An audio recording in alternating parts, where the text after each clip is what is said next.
What's going on, everybody, and welcome back to another season of the Black Picture Podcast. I am Brittany, and I have a special guest here with me. You down with BPP? Oh, I forgot what you said. You supposed to say, you know me? Oh, shit. So sorry. Okay, all right. My mind went blank. You down with BPP? You know me? All right. Well, for those who don't know, the Black Picture Podcast, we explore films and television series that star Black actors and are made by Black filmmakers. We also interview and speak with filmmakers and industry professionals about their experience and highlight, their work, paying homage to the creators and artistry of not just Black cinema, but, films that showcase diversity. And so, like I said, we have a special guest. She goes by Zoo, but her name is Arzoo. So go ahead and introduce yourself and tell us all about you. Yeah, my name is Zoo. Full name is Arzoo Raina. I've been working in film for a while now. I guess like four years. Yeah, and I'm trying to grow into being a director in Hollywood. Okay. So you say you work in the industry. What do you do specifically, if you don't mind? As of now, I PA. Mm-hmm. So I'll either be like staff PAing or, day playing, which has its own responsibilities. But yeah, for now I am a set production assistant. Hey, it's nothing wrong with starting from the bottom. Now we here, you got to start from the bottom. Right. And now we here. You know, you got to start somewhere. So, before we actually get deep into our discussion about your experience in this industry, what is the last movie or episode of TV that you've watched? Mm-hmm. I watched the new Sex and the City, which I think it's called Just Like That. I recently watched that, finished season 2. Yeah. The last movie I watched. Now it was a 90s Bollywood movie, called Dud, which means fear. Psychopath stalking his girl, and continues to bother stalking her, and like becomes friends with the man, and it's just they kill him at the end on a boat. It's all sounds very dramatic. Yeah. That's what it is. I would say the last I guess Indian movie I watched was Monkey Man. Yes, that was really good one. I heard it was. It's really good. Yeah. It kind of puts you in a whole different world, which movies are supposed to, immerse you into a different culture, different environment. I think he did a pretty good job because the star was also the director of the film. He's been in a lot of other, Hollywood movies, but I think he was like, I want to highlight my culture now. And it was a good one. I'm really excited to watch that. Everyone's been telling me to watch that. I know from a cultural standpoint, from an identity standpoint, the Indian culture is so big. I'm saying that like I'm not Indian. It's so big as an American Indian because I feel like here you can pick your level of inclusivity with your culture or American culture. So for me, I feel like it's really, really big. I grew up on all 90s Bollywood. So I see in his film, like from the trailer, he put a lot of culture that other people don't know about, like the culture of transgender men who, go from men to being women. There's a whole culture in India, and in India they're considered, also opinions, but majority they're considered like part of a godly view and like giving blessings to other people. Interesting. So the fact that he highlighted that was really huge. It was a whole section in the movie. Yeah, I love that because that's what I want to do. I want to bring the identity of Indian culture into the American views and be like, oh, well, we're kind of racy with how we look at transgender people, but over there they literally have a whole religion and culture. They're part of the culture. What I found interesting in the film also, we kind of going off track, but they also in India they also have a race thing, light skin and dark skin, which I didn't think was a thing in their culture like how it is over here, Yeah. So I was like, what? Not they being racist.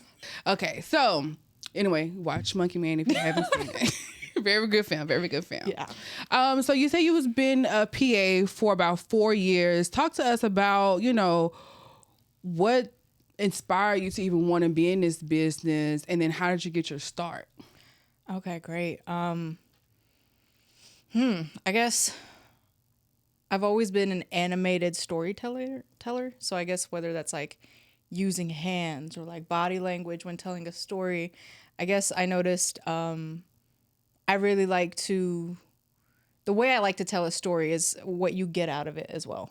So when I was young, I definitely knew I wanted to do a job that was creative and I would like for the rest of my life. So then I looked into directing and I'm like, oh, this matches my personality. This little me 13-year-old. Yeah, this is great. I'll do this. It's so easy, right? Yeah. You're right.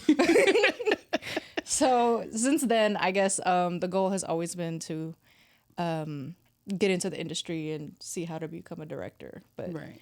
back then, you think it's so easy. You go to school for it. You get in. You blah blah blah. You're there. No. Right. Nah. No. We know. Nah. Like, yeah, I feel that too. I was like, yeah, I'm gonna be a director, and I get here, and I was like, oh wait, this is not an overnight process. No. It could take years. It could take years. There's no climbing ranks either. It's Right. just. Well, you it made your depends. shot. It kind of depends. You know, you can be a Nepo baby and just go straight to directing, where most of us, again, have to start from the level of being a PA and working our way up. Right. Speaking of which, you know, you directed your short film Over Chai. It's still in post-production. So tell us about Over Chai, like what inspired the story and kind of your writing process for that. That's a good one. So, like I said, I've had this dream since I was like 13. You can imagine where my mind has gone, what little ideas I might have come up with, like, oh, me on a red carpet one day.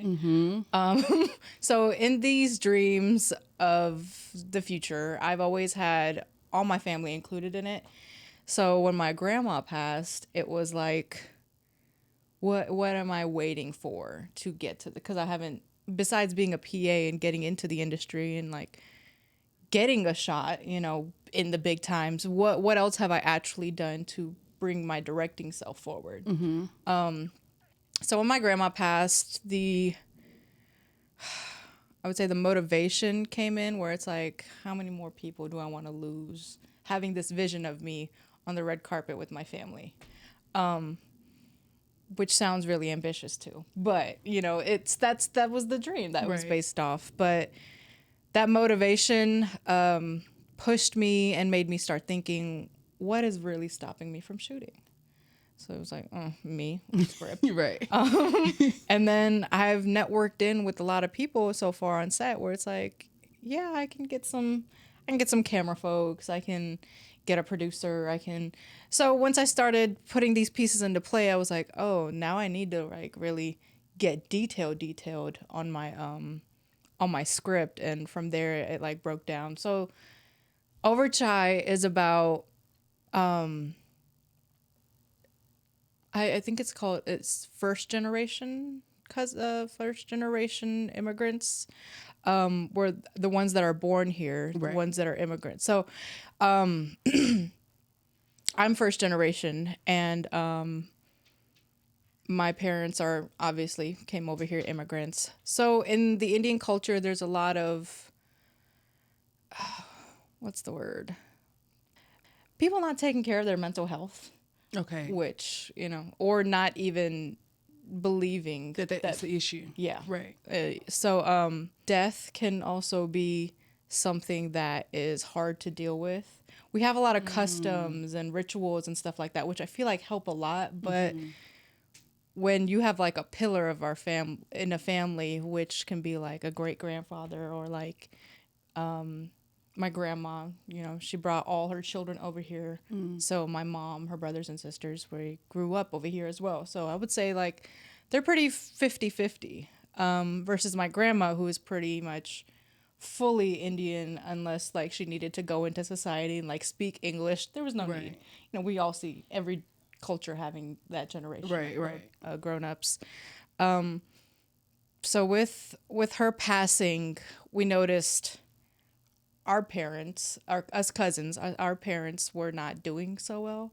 with their mental health. They didn't grieve. They didn't grieve. Yeah, didn't grieve. They didn't grieve the right way, or if it was happening, it was becoming isolation, which happens a lot in the Indian culture, where pushing everyone away, and just figuring it out yourself, which then leads to, okay, if you're a parent of young children, that's kind of like, oh, you're not there for them. Right.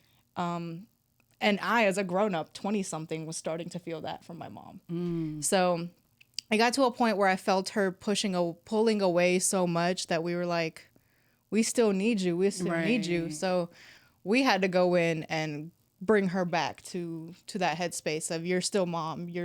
I know you're a kid who's, grieving your mom, but you still have kids and you're Right. still a mom, which sounds a bit selfish, but I mean, like, how long do you wait until having that conversation? Like a year, 6 months, like how much more stuff is gonna Right. trickle out and like get out of control before you do something about it. So seeing their reaction to her passing was something that I wanted to talk about in the film. So in the film, 4 cousins come back after the funeral of their grandma's funeral, and they have a little like, what is it called? Like, so we could decompress Yeah. from everything. That's what I was looking for.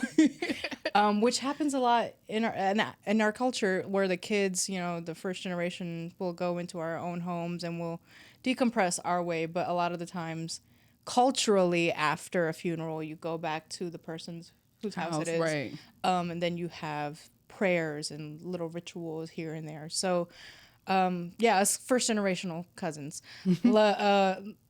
like to skip out on the cultural parts and just go decompress in our way.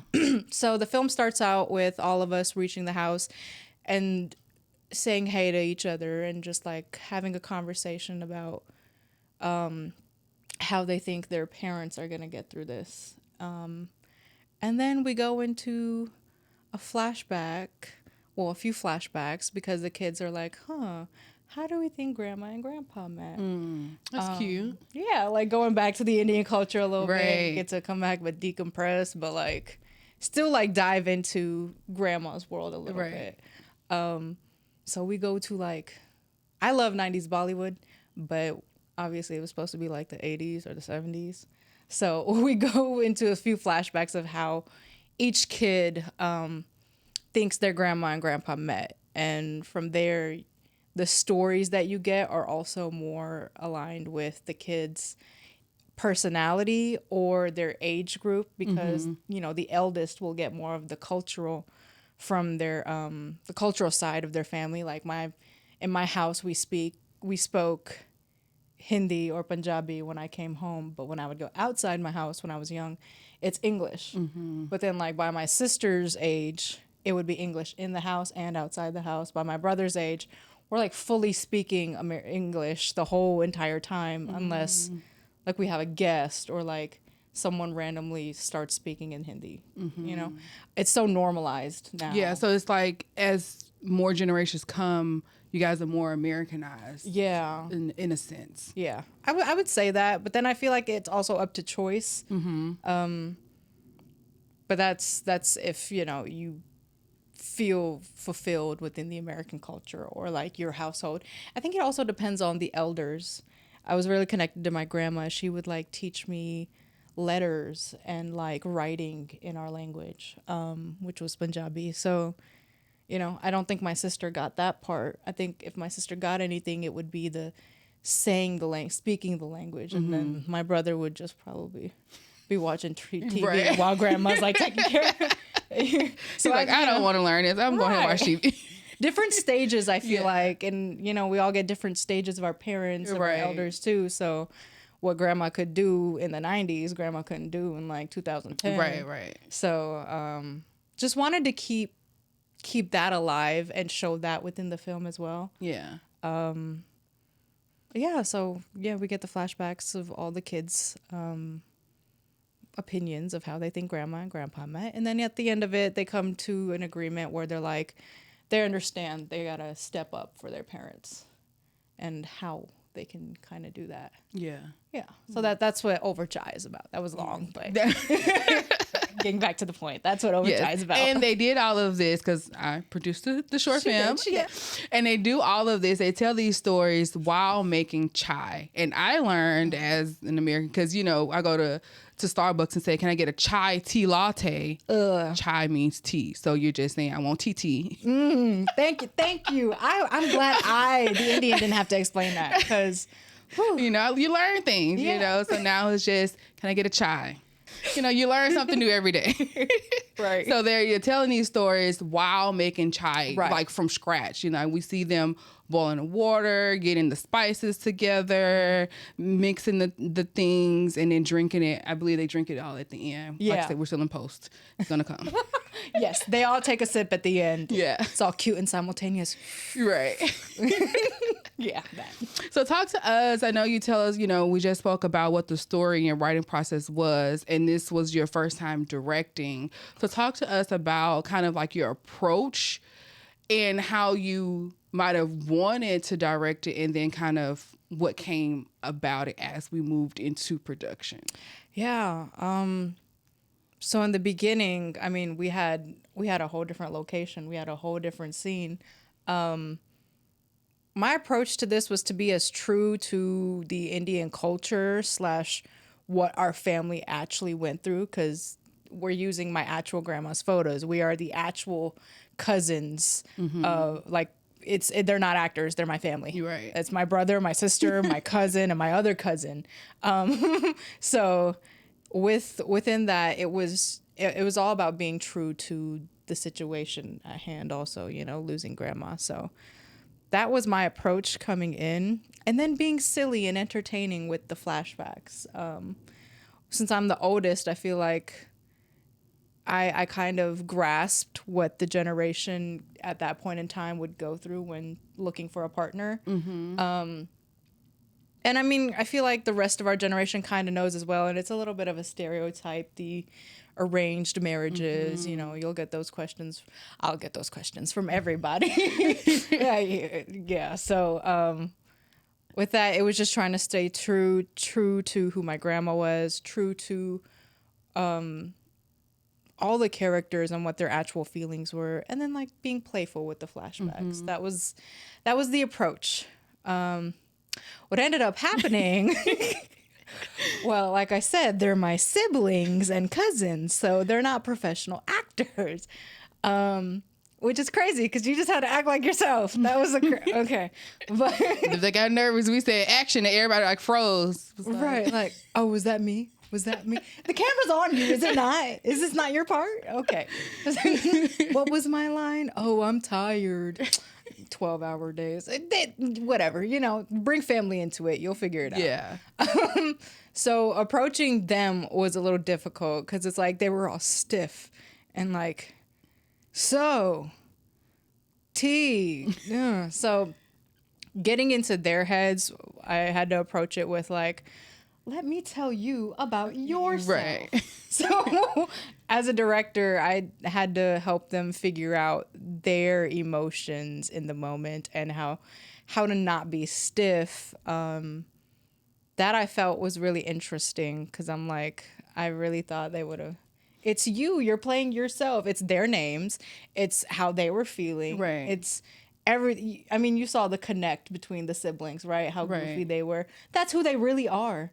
So for you guys to like be stiff at it was just irritating. Yeah. And I said, Zoo, like when we were in production meetings, I said you would have to get some rehearsal time with your family. And I did. I rehearsed with them for like 5 days, 2-3 hours at a time.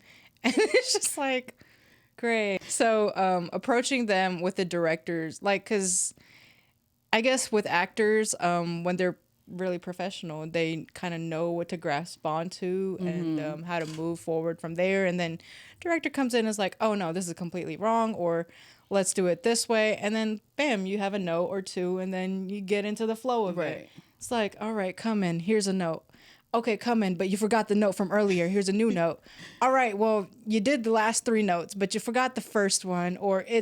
So it was a lot of like wrangling my actors in my head and getting them in the headspace, which I feel like every director does. But I wasn't expecting to have to do it that hard. Yeah. Yeah. Yeah. And then you also starred in the movie. So you directed it, and you were acting in it. Tell us, like, how challenging was that, especially with it being your first time directing, and you also chose to act in it, which is not uncommon because a lot of, actors and directors, do that. But being, I would say, at the level, have only been in the industry for a couple of years, watching other directors do their thing on set.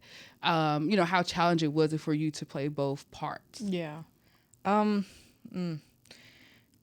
It was difficult. Well, I will say as the director, I knew what I wanted from the character. So I felt like, ooh, let me get in there, get it done. My scenes will be great, and then come back, watch playback. But having to direct another actor in the same shot was a little frustrating. And like I said, he's not a professional actor. Sometimes he would be a little over animated. Uncle was funny. I call him Unc. Yeah. Because you played your grandmother, and then your uncle played you guys as granddad. Yeah. So I thought that was interesting. But Uncle was funny, though. Yeah, a little too funny. But I mean, he tried, and with a few notes he would get it there, but it's like, oh, that one was a hit or miss. It's not like every shot was like, okay, here's a few notes, all right, great, every shot after this is great. No, it's like we had to play around with that, so that was a little difficult. And I just wanted to, and I was squatting a lot in those scenes, so I just wanted to see playback and be like, okay, camera movement's great. This is great. You turn your body more towards the camera. I know you're talking to me, but body towards the camera. Yeah. Like, they're looking at the back of your head. So it was interesting. I want to say because I was so connected to the storyline, it wasn't as difficult as I thought it was going to be. If I didn't write this, I feel like it would be 10 times harder to direct and act, just because you know what the character needs to bring, but there's always that sense of if you didn't write something, if you're directing something someone else wrote, I feel like that tends to be you playing around a lot with it, because you might not even know where it's going to go at the end of the day. Everything is subject to change, and I guess you just have to figure out an alternative for that character as well, because, like I said, everything is subjected to change. Right. So, yeah, I feel like for me it was a little easier because I'm playing grandma. Right. You're playing your grandma. And your uncle was actually essentially playing his dad. Yeah. His granddad, but his dad. Yeah. All you had to do was just tap into that. He and my grandpa was a little silly guy. Yeah. So, yeah, it worked out. Yeah. It just it took a while. Right. So with that, what did you learn about yourself throughout that whole process? And even now, right, with post-production, because we shot this, I want to say in 2023. Yeah. We're now in 2025. And I know when we first, was speaking about it, you had initially said that you just wanted to wait a whole year anyway to start post after we wrapped. And I was like, I don't think you should do that, but it's you. This is your thing. I was saying, you do you. We took 6-7 months. Because like for me, it's just immediately go into post production, right? Because if there's anything that you wanted to initially, remember in production, is fresh versus waiting a long time. You might forget, and even what's happening now, we've gotten really busy, so we keep having to push back, editing sessions, but. What did you learn about yourself throughout the whole process? Pre-production, production, and post-production. Next time I need professional actors. About myself, I will say sometimes I get too invested, and finding an alternative can feel like I'm losing out on what I originally mentally planned for the storyline. But there were a lot of places where I felt like I couldn't compromise, where you came in and were like, hey, let's not try to lose the essence of the story. Let's just tweak it here and there, but still try to give like that whole overall feeling. So I had to learn that how to tweak, where to tweak, so it's not messing with the overall story. But once I learned how to do that, I'm like, I started feeling more confident in my script again because we lost a location. We got shut down because my uncles don't know how to turn down. Hey, the Indian culture know how to party, I would say. We're in an empty, abandoned gas station. They're blasting music from their trucks. They was getting liquor. I was like, now we're about to have a party. My shot not even up yet. What are y'all doing? I'm like, you need to turn this down. Turn the music off. Stop drinking. You guys are extras. Like, what are you doing? So before we even got our camera up, we got shut down. So, and plus we were like, oh, this is within city limits of Atlanta, you really can pull up anywhere and shoot because they're used to people filming anywhere and everywhere. But we were down in Fayette County, and we were like, oh, maybe we can pull up to this abandoned gas station and get the scene. We could have if there weren't so many hairy, dark men over there. Get the scene real quick and just be out. But then before I knew it, like she said, uncle's pulling up, got the music, got the drinks. I'm like, man, I'm getting nervous. Yeah. Like, the popo gonna come. So, because we got shut down, I had to recreate a whole flashback scene, which I wasn't happy about doing because I was so excited for that. That was like my flashback. Yeah, I was gonna like. What was the alternate? That's the one that we did in the backyard. Where they're going to tennis practice. Yeah. Not tennis. Flashback had a motorcycle in it. Yeah. Tell me that doesn't sound cool. Yeah, he was posted. Oh yeah, because it was the club. Yes. And they were supposed to be going into the party, and grandma sees grandpa, and they talking outside. But then the alternate was they end up going to tennis practice. That tennis practice, racquetball. It was badminton. Yeah, badminton is the thing. Yeah. Yeah. No, the club sounds more fun than freaking badminton class. But hey, that was the compromise, right? Yeah. We still had to. What was the essence of the scene? What was the point? What is it that we were trying to encapsulate? We can move it anywhere as long as the words are coming out, the actions are coming out. It can be really placed anywhere. And that's what I had to learn because I can be such a perfectionist. And that scene in my mind was like, wow, it's modern, it fits in, it's silly, it's goofy. We're getting he tried to flirt, but it wasn't working, but she still went with it moment. And it was beyond perfect for me. And it was giving me 90s Bollywood also. But I had to pivot, and I'm like, what also gives me 90s Bollywood? Like girls playing badminton in their little like 90s clothes, which is just like 70s polka dots, and the fashion just like takes a decade sometimes. Yeah. So I feel like we ended up getting it. You know, you see him being silly. He's like, yeah, I can teach you badminton. Oh, shoot, I just got hit by a badminton little birdie. Like, oh, yeah, no, I'm not good at this. Yeah. So. No, and Auntie was funny, too. She was like, what am I supposed to do? And that's his actual wife. Yeah. She's like, wait, what? Like what? Me, like in the beginning of this podcast. But it was a fun experience, though, I think, overall. I hope it was. Yeah, I hope y'all had fun. It was something different. Pivoting is something I had to learn. I think another thing I had to learn is control. Because you saw me going off on my siblings. Yeah, I was like, ooh, Zula bossy. No, I'm kidding. But you have to, but as a director, you have to be able to step in, wrangle, get things under control, especially when you feel like it's going left. And with it being your family, you were able to, get a hold, like, I hate the word crack the whip because we are in our conversation. That's true. You had to wrangle the people back in. It's easier because it's your family and not strangers, essentially. Yeah. And that's something that's difficult for me as a PA too. Like going up to a bunch of camera people and being like, I know you set up the shot and everything, guys, but I need you to shut the hell up for the shot now, okay? Thank you. So no, with them it was like, you over there, bring me some water. We're good. Hurry up before we roll again. And then they'd come bring me the water and then run off. I'm like, great.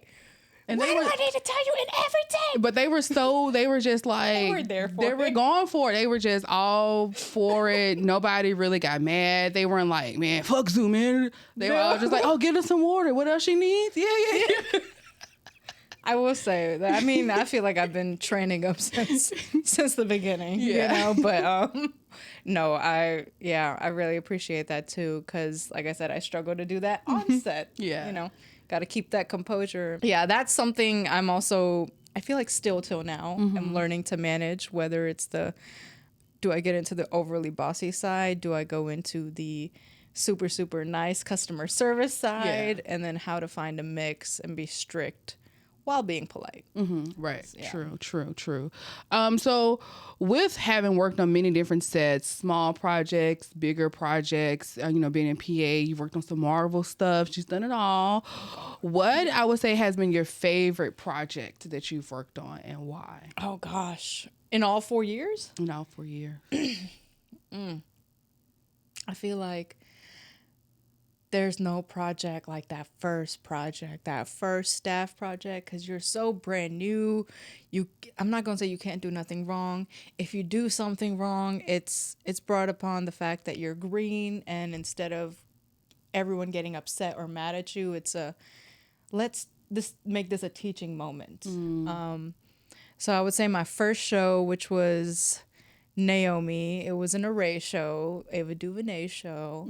Unfortunately, it didn't get picked up for season 2, but it was on the CW.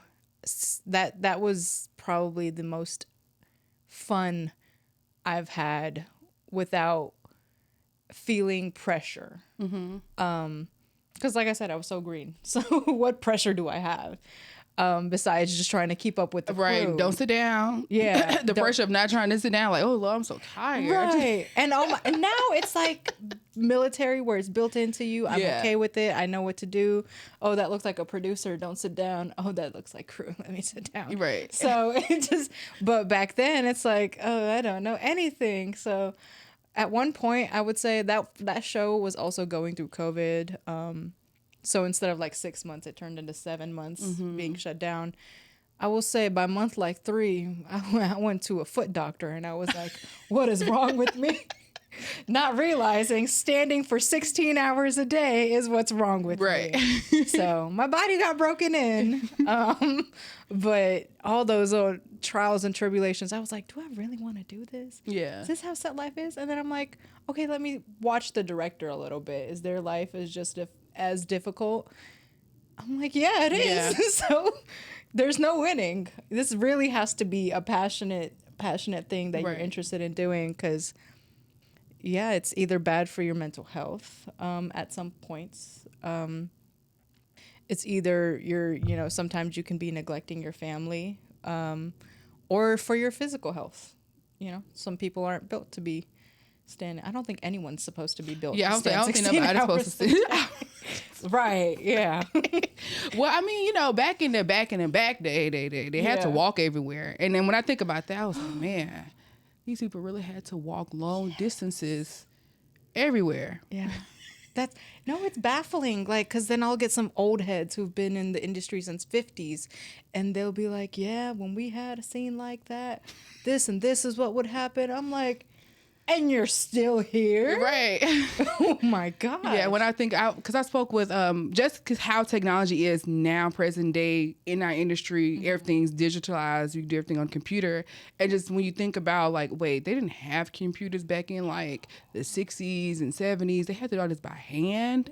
And then I would hear stories where like ADs would like literally have to do the strips that we see on one-liners, but like by hand. And they would have to like typewriters and staple stuff by hand and like drive across town to give call sheets. I was like, yeah, that's a lot. I'm so happy I came along. Yeah. No, same. Even like 10, 20 years ago, like 90s, they're like, oh, the technology advancements that took us from like that just to now. It's like, right. It was no having, a printer in the trailer. No. You had to this, production office way across town. Somebody had to drive. And then something changed midway as you're coming back. You had to turn. let's go reprint these, have these Right. reprinted by the time they park, and we'll run out to them, Right. drive across town once again for the 5th time in the last 3 hours. Right. So technology advances is really come along, Oh, yeah. right?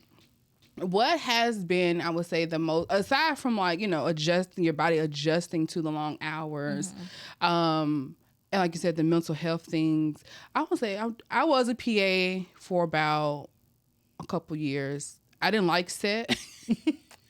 As soon as somebody was like, you want to be an office PA? Yes. Yeah. Please take me to the office. I want to sit down. Oh, it's the opposite for me. I cannot be in the office. I'm trained into the set life now. If no one's giving me a break, I know how to give me a break. I'm like, I don't want to be here. Right. No, I get it. Like cold. Like you're just in a lockup. hot. Like I think the thing they did for me as a set PA was when I day played on the show and we did lockups. We were outside doing a driving scene. They had a process trailer, so we were in an actual neighborhood and they had us planted like every other block to talk about traffic, cars coming, whatever the case may be.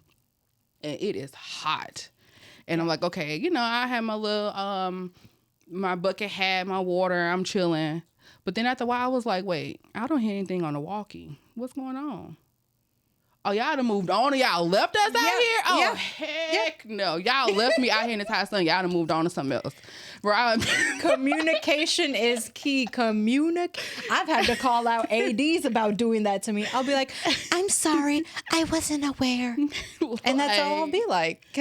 And then from there on, they'll be like, okay, we're rolling.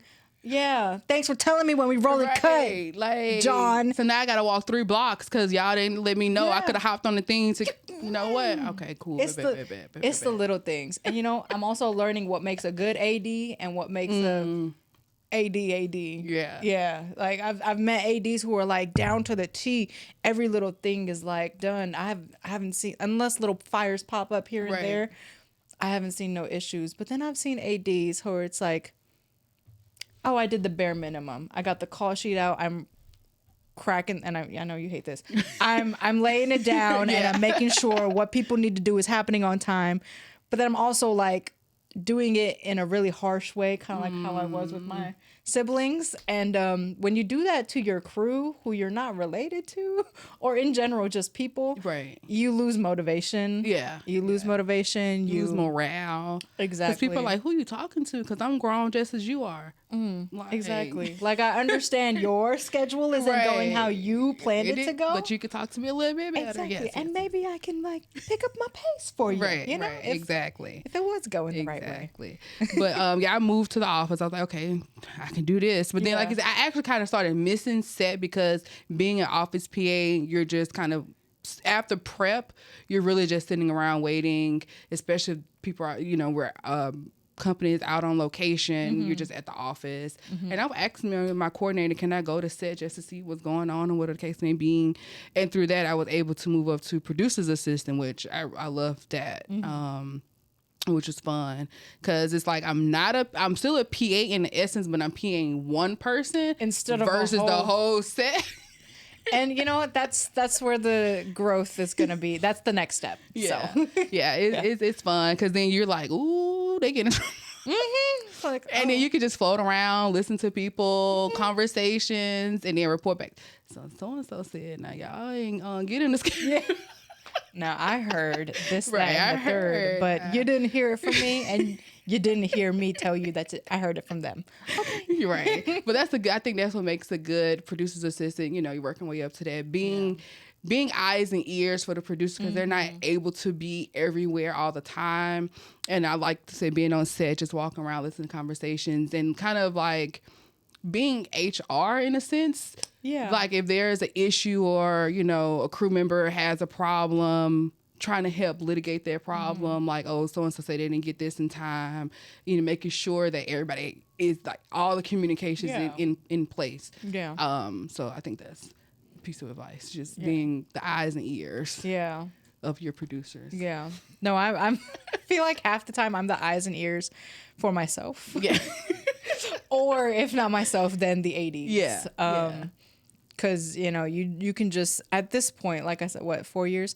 At this point, I can just see a problem that can either become something, big or, it'll the fire will burn out.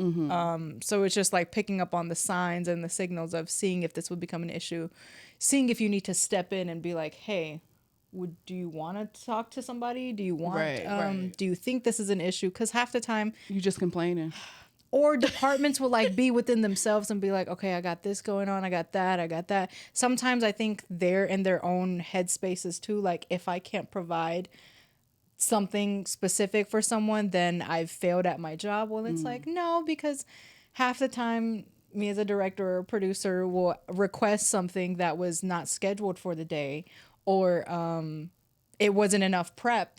So this department didn't have enough time. Now we're pulling something out of our butts for you at this point. Right. So I feel like getting a sense of what those departments have to deal with also, because I mean, we get that all the time, random stuff, but that's kind of like they're in prep for a reason. Right. They can't just get you this 1970s leather cuff that this one character wore at one time, and then the director on the day like, hey, can I get that? Yeah, you think we can get this in red instead of black?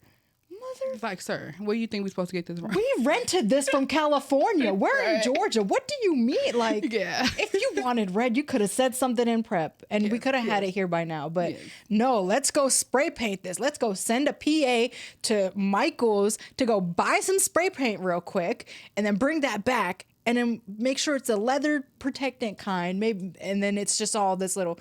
So then there's like that hustle, like, oh my God, that scene's about to come up. Why is my PA not here yet? Right. How long is it going to take to dry? So it's like those little things like that don't seem like a big deal, but it's a big deal to them and their department, because it's like, because you don't want to fail your director, right? The overall picture, but it's just also because that was the thing for me. I was like, after a while, I was like, you know what, this is beyond me. Right. And that's where you got to like learn when to step back when it's beyond you. Because it's like, okay, if it's beyond me, let's have the conversation. Right. And then the thing is, they don't want to have that conversation. Right. So I feel like sometimes I'll step in and be like, well, if you guys weren't told, I know what you're trying to do, but it seems as though we're wasting time now talking about it. Right. So how about we just talk to them? And then it'll be okay. Like, you just it's such a big deal in your head. Right, it's such a big deal. Oh, you just like, shh, and at the water director's like, you know what? It's all good. Yeah, it's not even a big deal. Had me, goddamn, have a whole panic attack. I'm spazzing out because I can't find it. Yeah. And that was not a big deal. Literally, small example that actually happened to me on the show is a huge A-list actress, which nobody wanted to say no to, wanted to get a watch that was on loan to us. That watch was $20,000 on loan to the props department, and she asked if it could be aged. Not aged. Aged. And if you don't know what that means, aged means where someone comes in and makes it look a little old. You age it. You either dye it a color, scratch it up, something. So she wanted it to look aged, and the props master did not want to tell her no. So he was like, sure. And then when it came time to bring the watch out and do that scene, obviously it wasn't the prop master that brought it to her. Prop master is like head honcho on set. Then they'll have like helpers underneath them, like the assistant. And then either PAs as well. So the assistant prop master brought it to her and put it on her arm, and she was like, oh, I thought I asked this to be aged. And I think he was more in like and then there's also levels to where people are accepting of like, oh, it's Hollywood, you can't say no. And then it's like, well, this is what the truth is. So he was in a place where he was like, yeah, so we can't age it because this is a $20,000 watch. Like he straight up told the actress what the issue was. Right. And the actress goes, okay. So mentally she's preparing her characters. Like she's talking out loud. She's like, okay, so I'll be like, my character went and got it repurposed or cleaned up because that's who my character's new thing was. Like, I know it's supposed, in her mind, it was her grandfather's. That's why it's a bit scuffed up. And that's why she asked for it to be aged. But then she's like, okay, I just got it, cleaned up and stuff. So how quick of an answer was that versus you like going off in your mind, oh my God, it's a $20,000 watch, blah, blah, blah. Right. So well, I wonder how come the prop master then go to the producers and say, hey, so-and-so wants to age this 2000, but can we tell her no?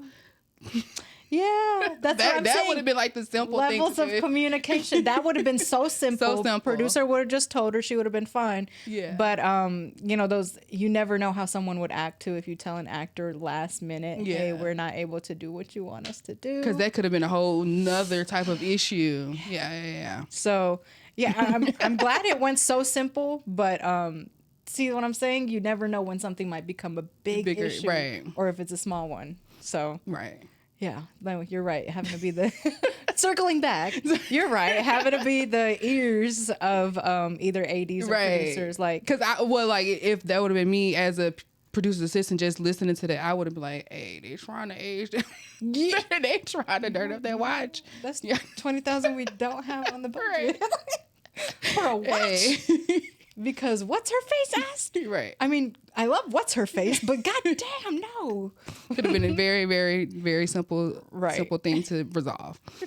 So what's next for you, Zoo? Being a PA, you got Overchai and Post. What is next for Arzoo? Ooh, that's a great question. In 2025. I don't know why I like saying it like 2025. It just sounds fresh and new. Yeah. Yeah. That's a new number in our minds right now. Anything is possible. Right. Well, first, we need to finish up this short film. I want to put her into festivals. I want to go ahead and do another short film. I'm working on my director's reel.